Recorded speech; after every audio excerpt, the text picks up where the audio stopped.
Martine, maintenant. Bonsoir Olivier. Bonsoir Martine. Je D'où... vous avais appelé il y a quelques mois déjà. Oui, Mon mari avait quitté la maison, avait été obligé d'être hospitalisé ayant la maladie d'Alzheimer. oui, ah oui, je me souviens de Et, vous. D'accord. et un an après, juste un an après, parce qu'il est rentré à l'hôpital le 29 juillet Oui, et il est décédé le 23 juillet cette année. d'accord. Donc il y a Et là, si deux vous mois, voulez, 2 mois à peu près. voilà, il y a deux Oui, mois. Voilà, c'est ça. Et je disais à Florian, bon, depuis le début de la maladie, forcément, tout tournait autour de lui parce que je pouvais plus le laisser tout seul. Il fallait que je sois là nuit et jour avec lui. oui, Et après qu'il soit parti, pendant l'année qui s'est écoulée, j'ai passé tous mes après-midi auprès de lui. À l'hôpital, puis à l'EHPAD, puisqu'il avait intégré un EHPAD. J'ai passé tous mes après-midi auprès de lui. Il est tombé dans le coma le 14 juillet. Il est décédé 9 jours plus tard oui. et je suis restée jour et nuit auprès de lui. Et là, aujourd'hui, si vous voulez, après tout ce temps passé auprès de lui, c'est le vide, Oui. mais le vide absolu. Oui, Oui, il y avait quelque Euh, chose qui vous tenait, qui vous oui, occupait l'esprit, et là, c'est le oui, vide. voilà. Oui, Et vous savez, ça m'arrivait, je rentrais le soir où j'avais le cafard parce qu'il n'était plus à la maison avec oui, moi. oui. Mais je me disais, bon, allez, demain, tu vas repartir auprès de lui. Et si vous voulez, j'étais rentrée dans ce rythme-là auquel ben, je m'étais On habituée. s'habitue, ouais. Et puis là, aujourd'hui, j'ai l'impression, mais vous savez, d'un vide, mais d'un vide total. Total. Alors, On a été un c'est couple très normal, hein, uni, Martine. j'avais un mari adorable. Oui. Et là, Quel âge avait-il? 75 ans. 75 ans, d'accord. Mhm. Oui, vous êtes dans la période qui est bien évidemment compliquée, hein. Oui. C'est une période qui va sûrement durer un peu. Euh, Oui. Comme je Je- le dis régulièrement aux personnes qui appellent après le départ d'un très proche, d'un mari ou d'une épouse ou de quelqu'un qu'on aimait beaucoup, avec qui on a passé et traversé la vie, on a passé du temps. Il y a cette période où le temps fait son œuvre, où on ah doit oui. accepter ce vide. C'est compliqué, mais de toute façon, je crois qu'on n'a pas le choix. Mais non, je sais que j'ai pas le choix, je le sais bien.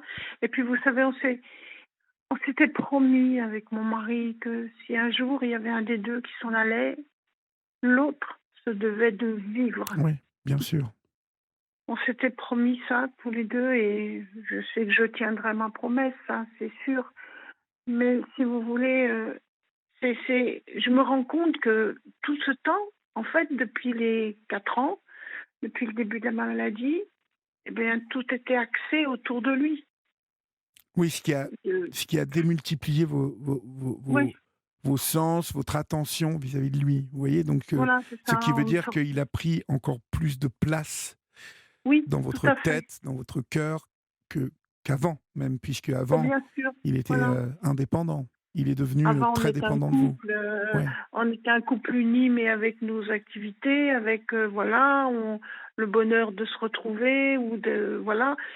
Et là, pendant ce temps-là, je me rends compte effectivement maintenant, si vous voulez, que pendant ces 4 dernières années, c'était plus pareil. C'était lui parce que fallait que je sois présente pour lui.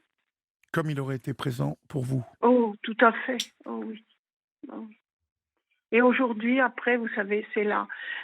En se posant plein de questions, quand il est à l'hôpital, est-ce que j'aurais pu le garder un petit peu plus encore à la maison? Est-ce que et je vois la psy de l'hôpital qui est quelqu'un de très bien et qui nous a connus tous les deux Oui, parce que c'est elle qui suivait mon mari et je la vois et je peux discuter avec elle parce qu'elle nous a vus vivre enfin ce temps-là ensemble oui. et elle me dit vous êtes beaucoup trop sévère avec vous. Je sais que j'ai dû faire ce qu'il fallait faire, mais et puis vous savez cette saleté de maladie, cette saleté maladie, elle reste. On a plein de questions qui n'ont aucune réponse, qui n'en auront jamais. Expliquez-moi ce que vous voulez dire. Par exemple, vous voyez, j'essayais, mon mari ne parlait pratiquement plus. Mis à part des oui, des non. Quand je lui posais une question idiote, bête, comme ça, n'importe. Après, il me regardait. Dans son regard, je savais qu'il y avait peut-être une interrogation. Alors, est-ce qu'il n'avait pas compris ma question? Est-ce qu'il l'avait compris, mais qu'il ne pouvait plus me répondre? Vous voyez, toutes ces questions-là, on ne sait pas. On ne sait pas. Oui. Et vous avez raison de dire que c'est cette sale maladie. Ah ouais, qu'il n'y a pas de remède parce que vous voyez l'être cher qui s'enfonce très vite, parce que mon Ouais. mari, ça a été très vite. Vous êtes là, spectateur. Vous regardez. Elle est terrible, cette maladie. Et vous pouvez rien faire. Rien. On lui donne, dans le corps médical qui a suivi mon mari disait, il a été, si vous voulez, dans la maladie comme il était dans la vie, c'est-à-dire un monsieur calme, gentil et doux. Il est resté comme ça dans la maladie. C'est pas toujours le cas. Je le vois bien autour de moi. Quand j'allais le voir à l'EHPAD, je vois bien que c'est pas toujours le cas. Elle me disait, on rentre dans sa chambre, il nous fait un grand sourire. Mais quelquefois, j'avais envie, quand je lui parlais beaucoup, on regardait la télévision tous les deux, on en parlait, et je voyais dans son regard, mais est-ce que c'était parce qu'il ne me comprenait pas, ou est-ce qu'il me comprenait, qu'il ne pouvait pas me répondre? C'est toutes ces Et questions que vous vous posez. Toutes ces questions-là, vous voyez, qui maintenant tournent en boucle dans ma tête.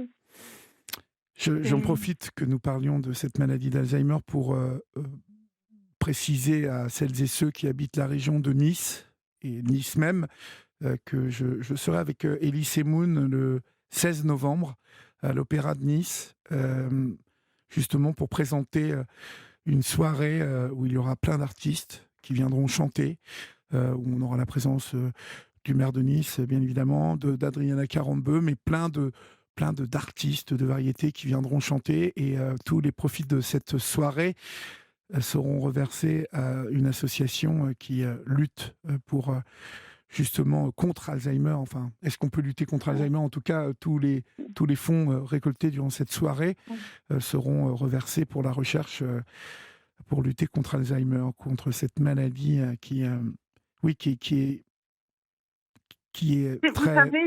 effrayante. Une maladie qui vous prend tout, votre passé, votre présent, votre futur, tout. Ça annihile tout, ça efface tout. Mon mari ne se souvenait plus de les derniers temps où on arrivait encore à échanger d'une manière, par le regard ou autrement.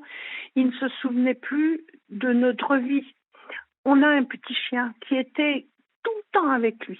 Tout le temps avec lui, l'après-midi, mon mari faisait la sieste dans le canapé, le sien s'allongeait contre lui. Et je lui montrais, à la fin, je lui montrais plus de photos parce que j'avais peur de lui faire du mal. Vous voyez, je me disais, oh mon Dieu, si jamais il a des souvenirs et qu'il cherche dans sa tête, il va être encore plus malheureux.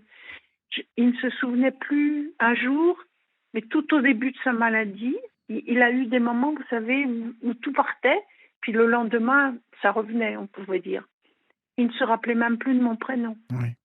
Mais ça, il y a 4 ans, c'était les premiers signes, si vous voulez. Et là, à ce moment-là, on est dans le déni le plus total. Oui. Il y avait des antécédents dans sa famille d'Alzheimer? Non. Pas du tout. Incroyable. Non, pas du tout. C'est un peu une sale loterie, cette maladie. Sa maman est décédée il y a 1 an, elle avait 96 ans. Oui. Non, on ne sait pas. C'est un monsieur qui était actif, qui travaillait le bois. C'était pas. Et c'est fou, ça. C'est fou. Et on ne sait pas ni.